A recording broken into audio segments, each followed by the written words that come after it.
ba kayo? Oh, hi! Ang tagal nyo kaming hinintay, no?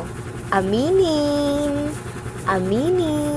But anyway, ang pinakahihintay nyo ay nandito na. Halina't samahan nyo kami na buksan ng mundo ng mga salita.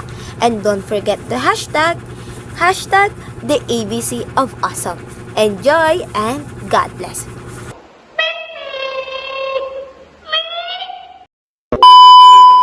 Hello, gusto ko lang i-share sa inyo yung experience ko from the preparation hanggang sa work immersion day. Sobrang happy na nakakapagod kasi yung preparation pa lang nandun na yung pagod pero masaya. Kasi alam mo yon, makikita mo yung mga smile ng mga bata na sobrang nila na-appreciate yung mga bagay na ginawa namin. And sa preparation pa lang is sobrang saya kumilos para bumili ng mga needs namin bilhin, mga naisip namin.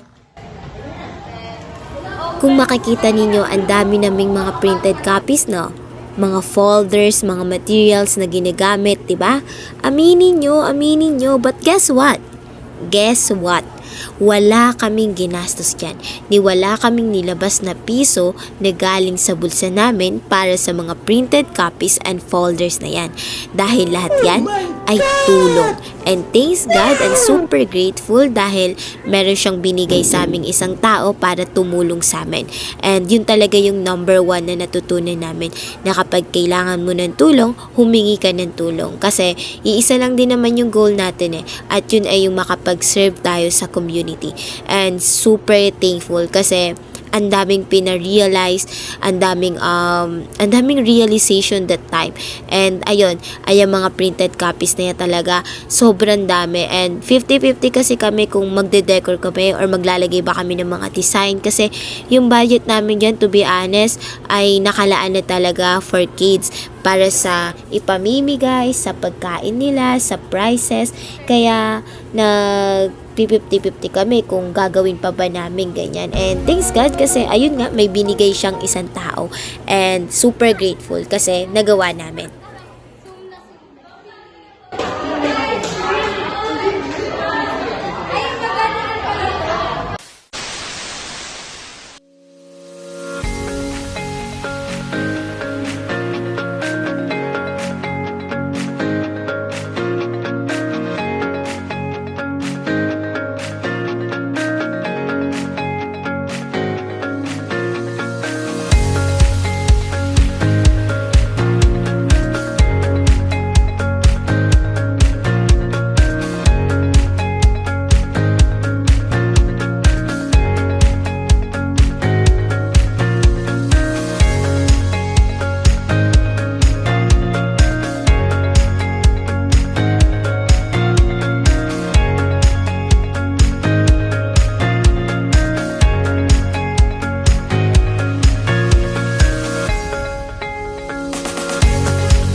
Hello po, gusto ko pong i-share sa inyo yung aking karanasan habang nasa work immersion po kami. Napakasaya po sa puso na makita yung mga bata na sobrang saya. Parang naramdaman ko po na sa sarili ko na ang sarap bumalik sa pagkabata. Kasi yung nakakakita ka pa lang po ng notebook, ng mga prize, parang ang saya mo na, parang gustong-gusto mo nang manalo. Lalo na sa mga laro, parang gustong-gusto mo nagtataas ka ng mga kamay. Kasi kapag nagtaas ka ng kamay, may mga achieve ka, may pagkain ka. Parang sarap lang po na makita yung ganong kakulit ng isang bata na sa ganung pagkakataon pwede kang maging masaya kahit na hindi na ikaw yung nasa panahon na bata ka pa. Pero kapag nakakakita ka po ng mga bata na sobrang saya kahit na hindi ka nila kilala, pero andun yung saya na parang nagkakaisa kayo, yung spirit ninyo pag kakulitan, parang nagiging bata ka na rin po. Kaya super nakaka-bless po na gano'n yung mga bata at napakasaya po na binigyan nila sa amin.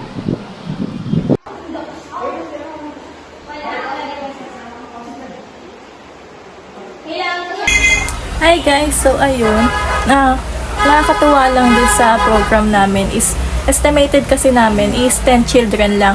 Pero habang nag-i-start yung program is padagdag ng padagdag yung mga bata. Nakikita namin yung mga magulang na pumupunta sa program namin para dalhin yung anak nila para makisali din, makisalamuha. Ayun, may iba ding mga magulang na nag-i-stay para lang makita yung mga anak nila na sumali sa amin kung paano sila magsulat at paano namin sila turuan magsulat at magbasa. Nakakataba ng puso nang makita namin yung mga bata na tuturuan nila ang kapwa nila.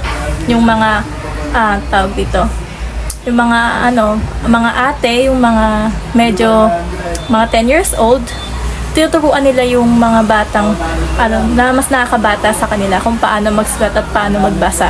Nakakatuwa din yung mga iba na nagpa-participate talaga. Lahat sila nag-cooperate sa amin.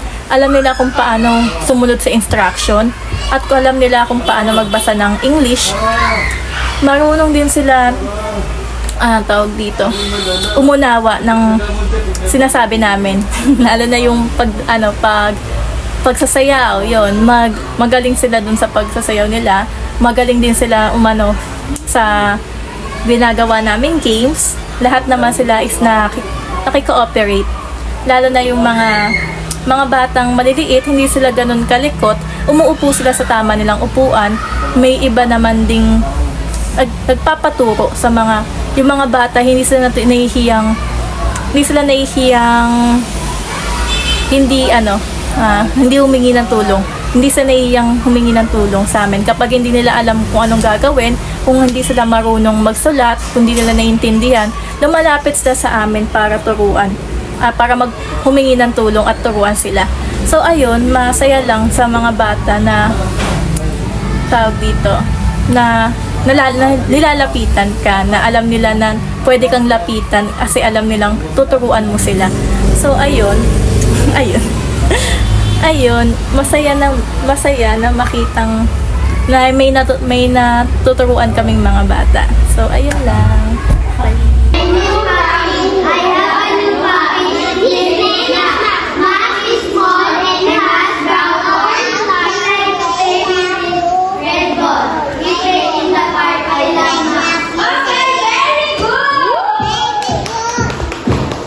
Meanwhile.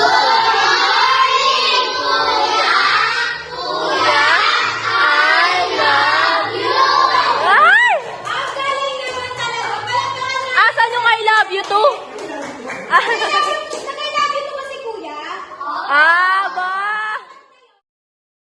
Hi, I'm Billy Chambers Urenia. Ito po yung karanasan ko during work immersion.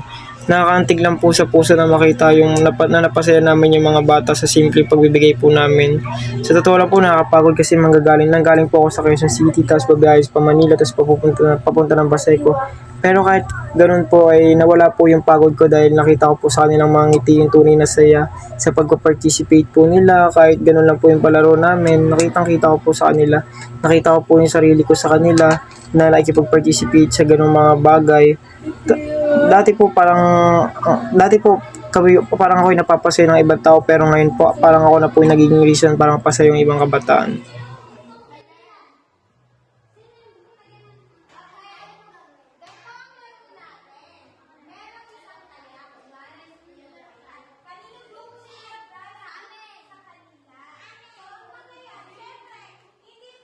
Ang naging karanasan ko po nung immersion po namin is sobrang saya.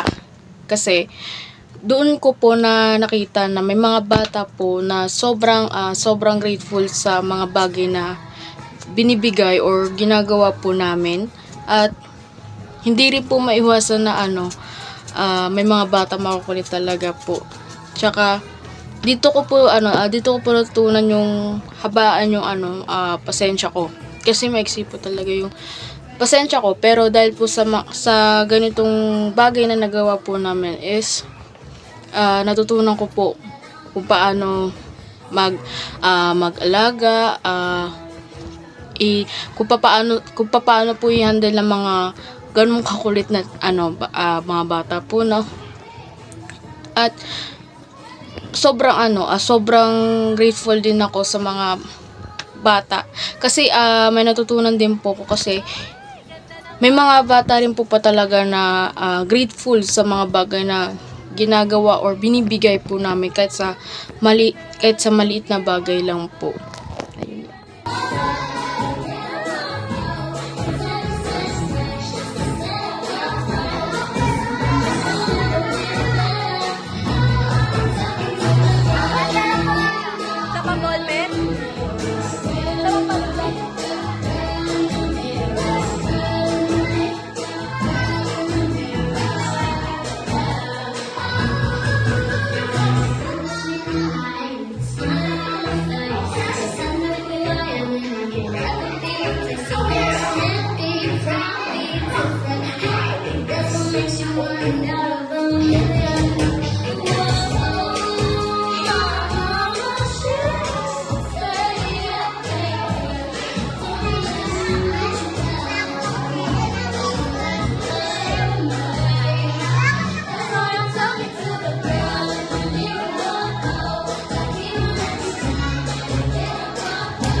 Good day everyone! I'm Lovely Andaya, the leader of Group 3. And yes, sanay ako na humawak ng mga grupo, but this time parang nanibago talaga ako kasi may involved na siyang community.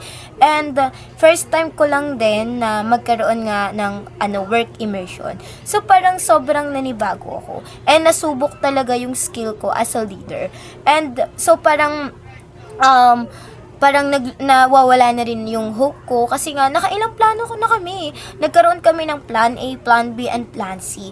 And nagkaroon kami ng iba't ibang idea na pinagsasaluhan namin pero wala. Hindi siya nag-work. Until may nagsuggest sa amin, sa team namin, sa group namin, may nagsuggest na why not reading and writing? And napasabi talaga ako, oo nga no, why not? Why not? 'Di ba, like tama kasi sa ngayon 'di ba 9 to 11 years old, yung iba sa kanila hindi pa marunong magsulat at magbasa. Kaya nag-stick na kami doon. Sabi namin, oo, tama, reading and writing tayo, ganyan.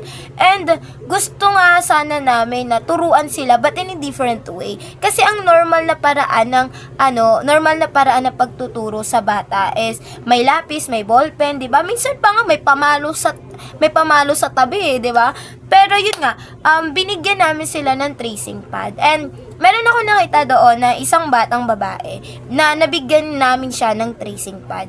And sa tracing pad kasi, may kasama siyang ballpen. And yung ballpen na yun, yung isa pang ballpen doon, nabubura siya. Ang tawag doon, magic pen. And yun, sobrang nag-e-enjoy yung bata. Kasi, tinitrace niya na, tapos nabubura niya pa. And parang doon sabi ko, alam mo yun, natuto ka na, nag-enjoy ka pa. And yun yung gusto namin gusto naming malaman ng mga bata na nakaka-enjoy na meron kang bagong natututunan. And yes, sobrang grateful and thankful sa mga bata kasi hindi lang namin sila basta naturuan. Kasi tinuruan din nila kami. And sobrang nasubok yung bawat personality and characteristic namin that time. Merong kailangan habaan ng pasensya, kailangan lagi kang nakangiti, kailangan malakas yung boses mo, kailangan active ka, magalaw ka, ganyan, kailangan ma-hype mo yung mga bata, lalo na sa pagsasayaw. And yes, natutunan din namin na may iba't ibang galing yung mga bata. May magaling sa pagre-recite, may magaling sa pagpa-participate, may magaling sa pagsasayaw, at may magaling sa pakikipag-socialize And doon namin nalaman na parang, oo nga no, may iba't ibang paraan talaga. Kaya super grateful and thankful. And ayun guys, as a leader and sa team namin, ay nagsasabi na today, you are a listener. But tomorrow, you are a reader. Kaya, huwag hihinto magbasa. Because your journey ay nagsisimula sa isang salita. Thank you!